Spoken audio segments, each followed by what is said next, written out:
नमस्कार। आइए इस बात पर प्रकाश डालें। सबसे पहले मैं बात कर लेता हूं आपकी कनिष्ठा उंगली की। कनिष्ठा उंगली और कनिष्ठा उंगली पर इस प्रकार के जब कष्ट आ जाए, जब कट आ जाए, तो व्यक्ति को थोड़ा सा बुद्धि पर नियंत्रण रखना चाहिए। यानी कुल मिलाकर बुद्धि आपके पास है, यारदाश्त आपके पास है। अपनी बुद्धि को ज़्यादा चपल समझना, ज़्यादा होशियारी करना, या उसके द्वारा किसी को अपनी बात के द्वारा किसी का मन दुख जाए, इस चीज़ पर आपको नियंत्रण रखना पड़ेगा। साथ ही साथ बहुत ज़्यादा जल्दबाजी व्यक्ति ऐसा कर देता है। तो कुल मिलाकर के आपको बुद्धि पर थोड़ा नियंत्रण रखना चाहिए। ठीक है, ईश्वर ने आपको बुद्धि दी है, लेकिन उसको ज़्यादा विवेक से आप उसका जल्दबाजी से इस्तेमाल ना करें और मुख से ऐसी बात ना निकालें जो दूसरे को दुख पहुंचा सके। अब बात करता हूं आपके यहाँ पर सूर्य की उंगली की। सूर्य की उंगली यहाँ पर इसके भी प्रथम पर्व के ऊपर ये मोटा कट मौजूद है। ये मोटा कट मिटने वाली चीज़ नहीं होती है। जब इस प्रकार का मोटा वक्त और सीधा सीधा आपके बौद्धिक पर्व के ऊपर आ जाए, तो ये व्यक्ति के अंदर थोड़ा सा घमंड दिखलाता है। थोड़ा सा व्यक्ति को अपनी पावर का, या समझ लीजिए अपनी ताकत का, या कुछ अपने मनोबल का, कि भाई मैं तो बताओ कौन सा काम असंभव है जिसे मैं नहीं कर सकता।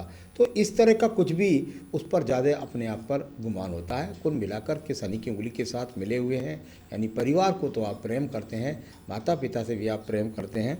इस प्रकार के यहाँ पर को आपकी तरफ से कोई ऐसी चीज़ नहीं है कि आप किसी से करते हो। हाँ, ये जो क्योंकि सूर्य का पर्व है, इस पर कट है प्रथम पर्व पर, तो आप कहीं ऐसा तो नहीं है कि अपनी भाषा शैली के कारण पिता के साथ आपके झगड़े होते रहते हो।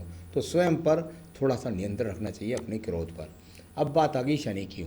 शनि के भी यही पर्व, इस पर भी यही कटका। यानी कि कुल मिलाकर के ये धन की उंगली कही जाती है। और धन की उंगली के ऊपर ये यहाँ कट होना, यानी अपने धन का अभिमान होना, या ये समझ लो अपनी कमाई पर अभिमान होना। आप कमाते हैं, इसका मतलब ये नहीं कि आप उसका इतना घमंड करें कि उससे जो छोटे तबके के व्यक्ति हैं उनको कोई दुख पहुंच जाए। तो थोड़ा इस बात का भी आपको ध्यान रखना है। आइए बात कर लेता हूं मैं यहाँ पर आपकी चौथी उंगली, बृहस्पति की उंगली। इसके भी फर्स्ट पर्व, सेकंड पर्व यहाँ पर देखें, और थर्ड पर्व, तीनों पर्व के ऊपर। यानी कुल मिलाकर के पूजा पाठ के लिए ऐसे व्यक्ति के पास ज़्यादा समय नहीं होता है। यहाँ ऐसा नहीं है कि दान पुण्य नहीं करता है, लेकिन उसके पास इस चीज़ों के लिए कुछ ज़्यादा समय नहीं होता है। अपनी व्यक्ति चलाता है, और अपनी चलाता है, ज़्यादा पत्नी की भी नहीं सुनता है। तो कुल मिलाकर के इस तरह की इस उंगली का यहाँ पर फल माना जाना चाहिए। अब बात करता हूँ मैं बुध पर्व की। बुध का पर्व और बुध के पर्व की बात करते हैं तो बुध पर्व पर यहाँ कुल मिलाकर के एक रेखा पक्के रूप से और दो छोटी छोटी रेखाएं भी खड़ी हुई हैं। यानी कि धन के आगमन निरंतर सा रूप से वर्तमान में भी आपके पास निरंतर रूप से धन के आगमन बने हुए हैं। साथ ही साथ संतान का सुख सहयोग भी आपको प्राप्त होगा। आइए बात कर लेता हूँ एक आपकी और सूर्य पर्वत की। सूर्य का पर्व और सूर्य के पर्वत पर ये खड़ी हुई रेखाएं, यानी कि कुल मिलाकर मैं कहूँ यश मान सम्मान की यदि बात करें तो वो आपके पास में यश मान सम्मान आपके जीवन के अंतर्गत यहाँ पर बना हुआ है। किसी प्रकार का कहीं कोई दाग का यहाँ पर कोई स्टेज नज़र नहीं आती। यहाँ पर दिखलाने वाला आपका ये सूर्य का पर्व। बात कर लेते हैं आपके धन पर्व की। धन का पर्व और धन का पर्व शनि का पर्व। शनि का पर्व और शनि के पर्व पर ये पक्की खड़ी हुई रेखाएं, यानी कि जीवन के अंत समय तक आपके पास धन के आगमन को दर्शाने वाली ये रेखाएं यहाँ मजबूती के रूप में खड़ी हुई हैं। यानी जीवन के अंत समय तक भी आपके पास अच्छा खासा धन आपके जीवन के अंदर बना रहेगा। अब बात करता हूँ मैं बृहस्पति पर्व की। बृहस्पति का पर्व और बृहस्पति के पर्व पर यहाँ दो छोटे एक्स और साथ ही साथ बौद्धिक रूप से निकलने वाली रेखाएं जो शनि पर्वत को देखनी है। यानी योजनाओं के द्वारा जीवन के अंदर धन का अर्जन यहाँ दिखलाने वाला ये पर्व कुल मिलाकर के आपके पास में लग्जीरियस जीवन और जो संसाधन होते हैं, मकान हुआ, गाड़ी हुई, अच्छी बाइक हुई, ये सब चीज़ें भी आपके पास में मौजूद है। बात कर लेते हैं आपके एक और पर्व की, रेखा की। ये बात रेखा है आपकी हृदय रेखा। हृदय रेखा, और यहाँ हृदय रेखा से ये रेखा यहाँ इस तरीके से जाकर के सीधा सीधा आपके पर्व के बीच में पहुँच गई, यहाँ पर शनि के पर्व के बीच में। तो थोड़ा सा इससे एकाध एकाध रेखाएं कुछ कुछ नीचे की तरफ गिरी हुई हैं और यहाँ पर जाकर के एक पक्का वाला त्रिकोण भी आपके जीवन के अंदर बना हुआ है। यानी ये उम्र होगी लगभग जाकर के 60 से 55 के बीच में। वहाँ थोड़ा सा आपको सेहत से संबंधित समस्याओं का सामना इस प्रकार को गिरने वाला त्रिभुज। तो यहाँ कुल मिलाकर के ये अपने आप में ठीक इंडिकेशंस है। यहाँ पत्नी कि आप भले ही ना सुनते हो लेकिन कुल मिलाकर के आप प्रेम तो करते हैं। किसी भी तरह का कोई दूसरा डिस्प्यूट आपके यहाँ पर जीवन में दिखलाई नहीं पड़ता। थोड़ी सी रेखा यहाँ 39वें वर्ष से कुछ मोटी हैं, तो थोड़ा सा ध्यान रखें खान पान का, जिसकी वजह से आपको रोग ना हो पेट से संबंधित। अब बात करूँगा इसके बाद में आपके पास में मंगल पर्व की। मंगल पर्व यहाँ पर कहलाता है साहसिक रेखाओं के लिए। साहसिक रेखाएं यानी कर्म की रेखाएं।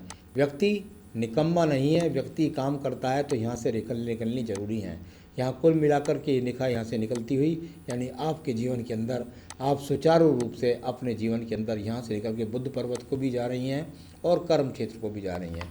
यानी कुल मिलाकर के व्यक्ति काम करने वाला है, अपने काम के जुनून के प्रति लगा रहता है काम के प्रति। तो यहाँ इस प्रकार की रेखाएं भी मौजूद हैं।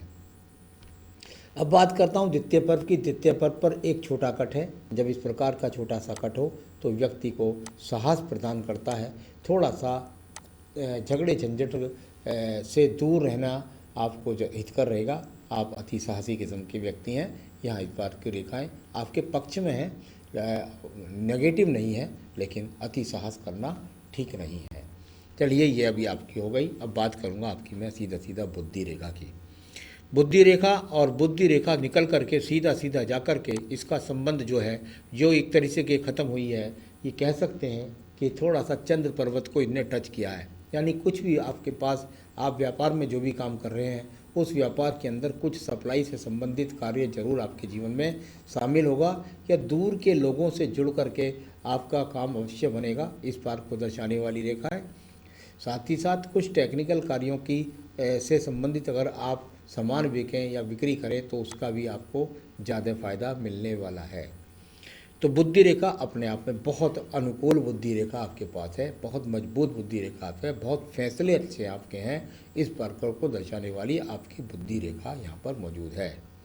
अब बात करता हूँ नीचे के चंद्र पर्वत की।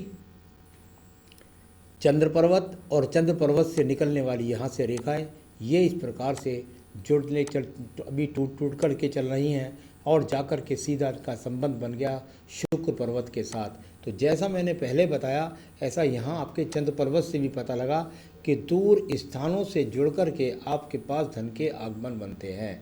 यानी कि कुल मिलाकर के दूर स्थानों के व्यक्ति आपके पास आकर जुड़ेंगे, इस प्रकार को दर्शाने वाली चीज़। और यदि कोई एक्सपोर्ट से काम आप जोड़ना चाहते हैं तो एक्सपोर्ट इंपोर्ट तक का काम भी आप अपने जीवन में जोड़ करके सफलता प्राप्त कर सकते हैं। यहाँ प्रगति की रेखाएं जो नीचे से खड़ी हुई रेखाएं इनको प्रगति की रेखाएं बोलते हैं। यानी कि आपके जीवन में ऊर्जा देने वाली प्रगति की रेखाएं। अब बात करूँगा मैं आपके यहाँ पर सीधा सीधा आपके पास व्यापारिक रेखा की। एक मजबूत व्यापारिक रेखा आपके पास में बहुत ही और जा कर के देखती है बुद्ध पर्वत की तरफ। यानी कि अपने आप में ये बुद्ध पर्वत की जो आपके पास रेखा है एकमात्र व्यापार वो रेखा जो आपकी अपनी मेहनत के द्वारा जो आप अपने जीवन में व्यापार शुरू करेंगे उसको एक ही रूपता के साथ जीवन में करते चले जाएंगे। इस प्रकार के दर्शाने वाली ये व्यापारिक रेखा बहुत ही मजबूती के साथ आपके हाथ के अंदर मौजूद है। बात कर लेते हैं इसके बाद हम आपकी भाग्य रेखा के बारे में।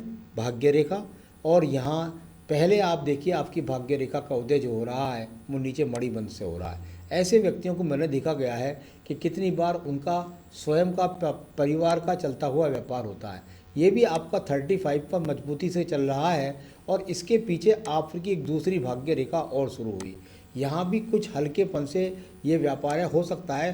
ये व्यापार आपका 35 से लेकर के जिसको व्यापार को आप पहले करते रहे हों और वो 35 से लेकर 39-40 तक बंद रहे, उसके बाद उसको दोबारा आप शुरू करेंगे तो वो दोबारा से फिर वो काम चल निकलेगा। और साथ ही दूसरी भाग्य रेखा जो आपकी चल रही है अभी वर्तमान में एक ही काम को दिखला रही है। यानी कि किसी दूसरे काम का शुभारंभ आप बहुत जल्दी करेंगे और एक काम जो आपका वो सुचारू रूप से चलता हुआ जा रहा है। तो ये अपने आप में अच्छे इंडिकेशंस को दर्शाने वाली। और यदि आप कोई भवन निर्माण चाह रहे हैं तो बहुत अवसर आपको साल भर में मिलने वाला है। कोई अच्छी गाड़ी खरीदना चाह रहे हैं तो आपको मिलने वाला है। साथ ही साथ ये दूसरा मौका आपको फिर मिलेगा आपके जीवन के 50वें वर्ष में। तो चलिए, ये मैंने आपको इस तरह का बताया। आपके पास व्यापार आपका सही है। तो चलिए अब मैं बताता हूँ सवाल का जवाब। फ्यूचर में व्यापार बिल्कुल निश्चित रूप से आपका व्यापार सुचारुता के साथ में बिल्कुल आपका जीवन के एंड तक जो आप इस समय व्यापार कर रहे हैं वो चलता रहेगा।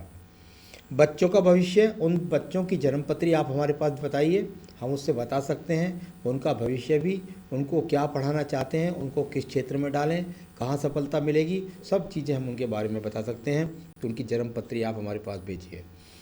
पिता के साथ झगड़े की बात है, बिल्कुल मैं आपसे कहना चाहूँगा, देखिए आप स्वयं पर भी थोड़ा सा नियंत्रण रखें। आप बिल्कुल साहसी किस्म के व्यक्ति हैं, इसमें कोई भी दो राह नहीं है। तो थोड़ा सा स्वयं पर नियंत्रण रखें। पिता हैं आपके, तो उनके प्रति आप जो है अपना समर्पण अगर यदि ज़्यादा रखेंगे तो बिल्कुल निश्चित रूप से वो भी आपकी तरफ अग्रसर हो जाएंगे। तो चलिए, ये भी हो गया। हेल्थ की बात कर लेते हैं। आपने कहा हेल्थ के बारे में बताएं कुछ। देखिए, यहाँ जहाँ तक हेल्थ की बात करते हैं, अभी मुझे कहीं हेल्थ के बहुत अच्छे ऐसा कोई इशूज़ नज़र नहीं आ रहे जिसकी वजह से मैं कहूँ कि आपको हेल्थ से संबंधित किसी विशेष समस्या का सामना यहाँ पर मुझको नहीं लग रहा है। तो अभी ऐसा कोई संकेत रेखा यहाँ पर हाथ के अंदर नहीं बनी हुई है। अच्छी प्रगति की बात कर रहे थे, अच्छी प्रगति की रेखा की बात करता हूँ तो बिल्कुल मैं समझता हूँ जिस समय आप मुझसे बात कर रहे हैं इस समय से लेकर के 55 वर्ष तक आपका ये बेहतरीन अच्छी प्रगति वाला समय है। ये संजीवनी रेखा अंदर मैं खींच रहा हूँ आयु रेखा के अंदर, ये वो रेखा है जो सब मुसीबतों से व्यक्ति को बचाती है और इसने आपका साथ दिया है 65 वर्ष तक। तो ये भी अपने आप में अनुकूल स्थिति के साथ में आपके हाथ के अंदर बनी हुई है। बात कर लेते हैं आयु रेखा की। आयु रेखा वर्तमान में अभी 70 वर्ष तक बनी हुई है, आगे भी आयु रेखा बढ़ती रहती है। यहाँ से गणित न लगाएं जहाँ से मैं रेखा खींच रहा हूँ, इसका बहुत अलग गणित होता है। तो आगे भी आयु रेखा बढ़ती रहती है, इसके बारे में चिंता न करें। अच्छी खासी आयु रेखा अभी 70 वर्ष की है, आगे भी आपकी जीवन रेखा बनेगी निश्चित रूप से। अब बात करता हूँ शुक्र पर्वत की। यहाँ सुख संसाधन सब चीज़ आपके पास में वर्तमान में भी मौजूद है। तो ये कुल मिलाकर सही हाथ मेरे पास था। संतान का सुख सहयोग भी आपको प्राप्त है। चलिए, मैं पूरे हाथ में गया, मुझे ना तो कोई विशेष रोग से समस्या दिखाई दी, ऊपर के कटों से मैं थोड़ा सा जरूर भ्रमित रहा। देखिए, सारा चीज़ में मुझे जो कुल मिलाकर निचोड़ आया वो मुझे आपका थोड़ा सा ऐसा लगा कि आप प्रत्येक क्षेत्र में ज़रा कुछ फालतू बोल जाते हैं, कुछ घमंड कर जाते हैं, कुछ गरूर कर जाते हैं। इस तरह की चीज़ों पर आपको नियंत्रण रखने की ज़रूरत है। बाकी मुझे कहीं से कहीं तक कोई भी अगर विषय की शुरुआत होती है किसी भी झंझट झगड़े की तो वो आपकी तरफ से है। उस पर नियंत्रण रखने के लिए मैं ज़रूर आपसे कहूँगा कि आप यदि हो सके तो एक बेहतरीन सा पुखराज इस उंगली के अंदर धारण कर लीजिए। एक बेहतरीन सा पुखराज धारण कीजिए, मन को शांति मिलेगी, सभी लोगों से सहयोग मिलेगा, संतान का सुख सहयोग मिलेगा, साथ ही साथ आपके कार्य में आपकी प्रगति मिलेगी। तो एक तो आप बेहतरीन सा पुखराज पहन लीजिए। पूजा के अंदर मैं ज़रूर कहूँगा आप बस 2 पूजा कर लीजिए, एक हनुमान अष्टक और एक रुद्राष्टकम। हनुमान अष्टक और रुद्राष्टकम पढ़ें पूजा के अंतर्गत और जीवन को सुख भोगें। नमस्कार।